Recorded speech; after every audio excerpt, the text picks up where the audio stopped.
my name is Jessie Clausen, and my topic was on pathological laughing and crying, also known as pseudobulbar effect and emotional incontinence. So PLC is defined as a brief and intense episode of laughing and or crying caused by no apparent stimulus and is usually pretty out of context. These attacks have no emotional significance most of the time.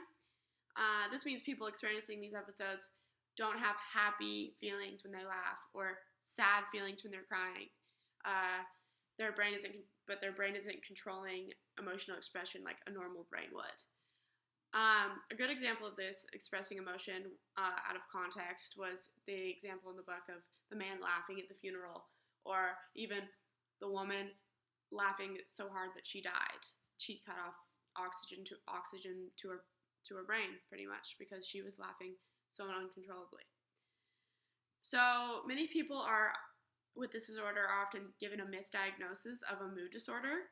And to make it clear, pathological laughing and crying is not a mood disorder, actually. It's a emotional expression disorder. I guess it's kind of its own category.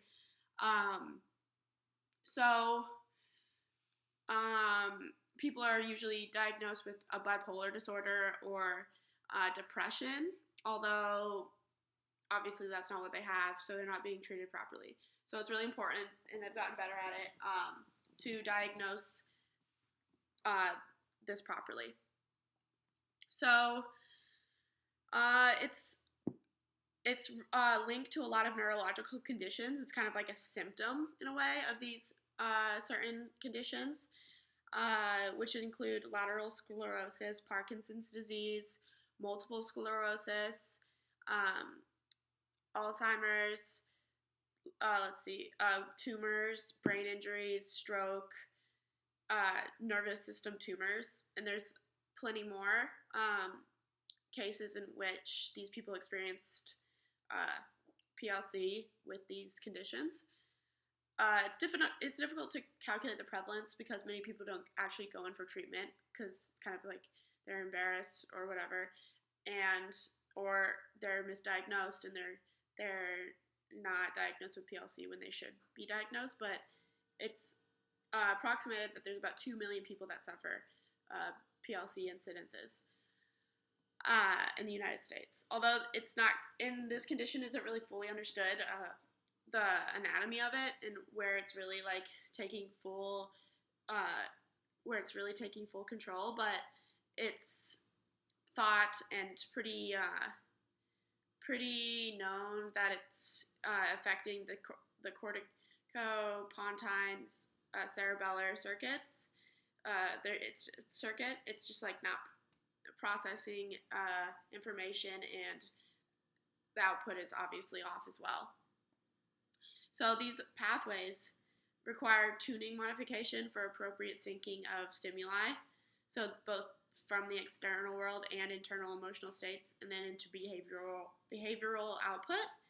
So this tuning is informed by direct somatosensory cortical inhibition of motor cortex and cortical afferentation that descends to the cerebellum.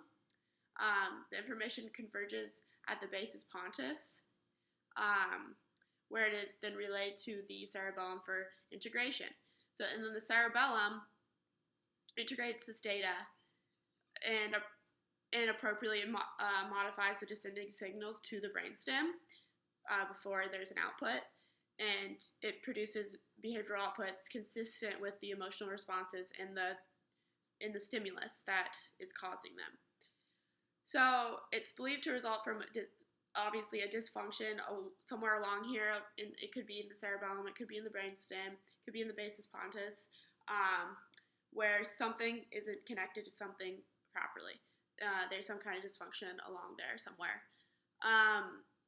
So it's disrupting the coordination of mood and behavior output and causing disinhibition of emotional motor expression. But fortunately, treatment is very accessible and highly effective. A large part of PLC is decreased availability of serotonin in the limbic system, and cerebellar target, which It's pretty much there's neurotransmitter issues along with this disease as well, or this condition as well.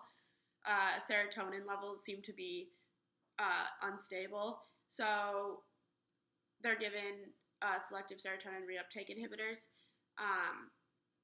and treatment. Unlike most, as I said, it's not a mood disorder, but I guess in emotion disorders, takes a long time to have medication take its full effect. But this treatment can show results within days, and it's not a cure, but it's a prevention, and it slows, so it's fewer and far between where you experience these outbursts. So they're still working on a cure, and they're still trying to figure out the exact area in which it takes place, but they're getting there. All right, thank you.